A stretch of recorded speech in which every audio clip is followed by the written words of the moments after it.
Okay, now tell it. The Great Sea Catastrophe.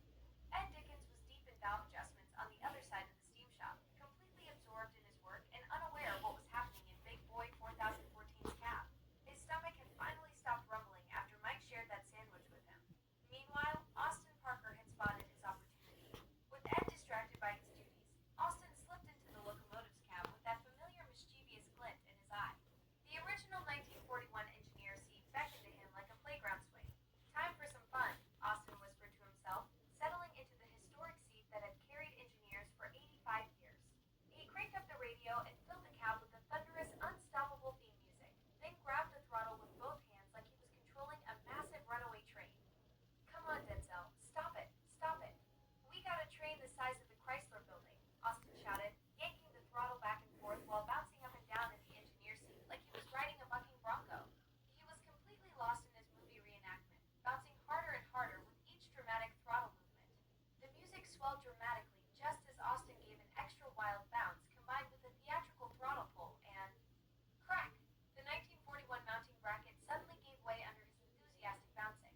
The seat tilted at a dangerous angle, and Austin tumbled right out of it with a loud thud as he hit the cab floor. Ah! Austin yelped from the floor, scrambling to his feet in genuine surprise and horror as he stared at the broken seat. Oh no! Oh no, no, no, he whispered, realizing he just accidentally damaged 85 years of locomotive history, while the unstoppable theme continued, blaring triumphantly in the background. Austin's mind raced as he heard Ed's footsteps approaching from across the steam shop. Think, Austin, think, he muttered to himself, frantically looking around the cab for anything that might help him fix this disaster before Ed discovered what had happened. His eyes landed on a wrench sitting on the control panel.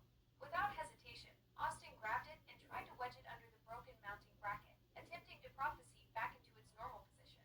The seat wobbled dangerously as he struggled to balance it. Come on, Austin whispered desperately, sweat beading on his forehead as he tried to make the makeshift repair look convincing.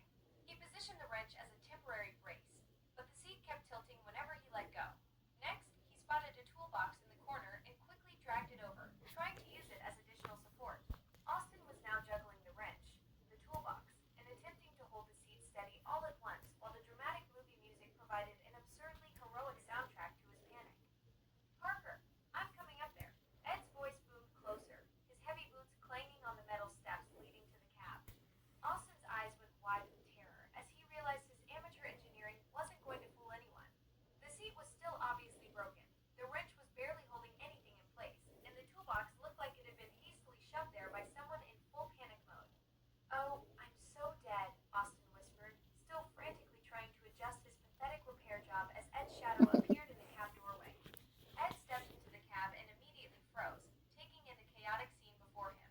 Austin stood there like a deer in headlights, one hand still gripping the wrench that was precariously propping up the broken seat, while the toolbox sat awkwardly shoved beneath it.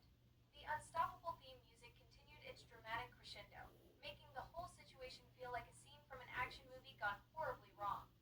What in the Sam Hill? Ed's voice trailed off as his eyes moved from Austin's guilty face to the obviously broken 1941 engineer seat, then to the pathetic attempt at a cover up.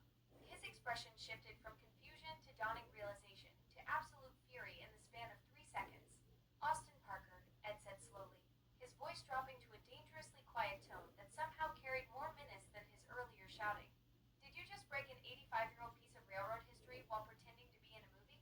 Austin's mouth opened and closed like a fish out of water. The wrench slipped slightly, causing the seat to wobble even more precariously, which only made his guilt more obvious. I, well, you see, Austin stammered, still trying to hold the makeshift repair together. It was an accident. I was just. The music was really good, and I might have gotten a little carried away with the throttle scene, and. Ed's eye twitched as he watched Austin's feeble explanation, while the dramatic movie soundtrack continued to underscore the absurdity of the situation. Get away.